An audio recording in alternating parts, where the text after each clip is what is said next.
फागुन मास की पूर्णिमा तिथि को हर वर्ष होलिका दहन किया जाता है।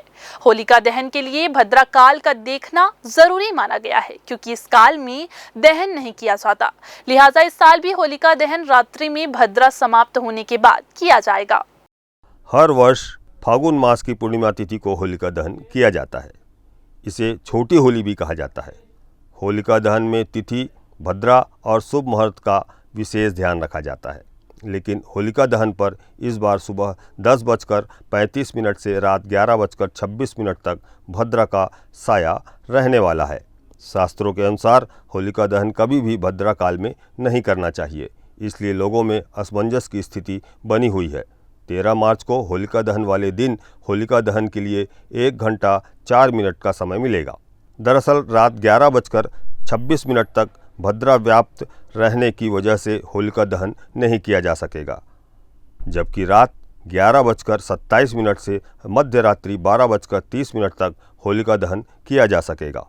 पंडितों की माने तो होलिका दहन शुभ मुहूर्त पर ही करना चाहिए, क्योंकि भद्रा में होलिका दहन को शुभ नहीं माना जाता। ऐसे में इस बार रात 11:30 बजे के बाद ही होलिका का दहन किया जा सकेगा। बिलासपुर में भी होलिका दहन को लेकर जगह जगह डांग स्थापित कर होली मनाने की तैयारी पूरी हो चुकी है। शुभ मुहूर्त में बिलासपुर में भी जगह जगह होलिका दहन किया जाएगा।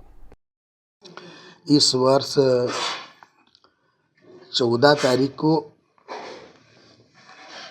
13 तारीख को रात्रि में विभिन्न पंचांगों में थोड़ा मतांतर होते हुए भी अंततः 11:30 बजे तक भद्रा का छाया रहेगी पूर्णिमा पर, ऐसा कहना है।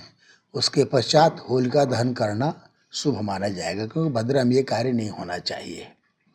और मुख्य रूप से होलिका के दहन का जो कार्य है किस उपलक्ष्य में होता है सब जानते ही हैं। प्रहलाद जी की रक्षा भगवान नृसिंह ने की थी। होलिका जल गई और भगवान के नाम के प्रभाव से प्रहलाद जी सकुशल जीवित रह गए। दूसरे दिन सब लोगों ने देखा तो भगवत भक्त लोग उसी राख को एक दूसरे के ऊपर टीका लगा करके होलिका दहन मनाए। और कुछ ऐसे हिरण्यकश्यप के पक्ष के भी लोग रहे जो कीचड़ फेंको, दोनों को परेशान करो, कपड़ा फाड़ो, ऐसे ये दोनों प्रकार की स्थितियाँ आज भी हमको समाज में दिखाई पड़ता है। भगवान का स्मरण करना चाहिए और सद्भावना पूर्वक एक दूसरे से रंग खेलना चाहिए। रात्रि में 11:30 के पश्चात होलिका दहन करना श्रेयस्कर कहा गया है। पुराणों में होलिका दहन के संदर्भ में नारायण भक्त प्रहलाद की कथा को वर्णित किया गया है, जिसमें बताया गया कि कैसे अत्याचारी राजा हिरण्यकश्यप के ने पुत्र की हत्या के लिए षड्यंत्र रचा था, जो भगवान नारायण की कृपा से सफल नहीं हो पाया। भारत में विभिन्न हिस्सों में होलिका दहन को छोटी होली भी कहा जाता है। साथ ही इस पर्व में आध्यात्मिक और वैज्ञानिक कारण दोनों छिपे हुए हैं।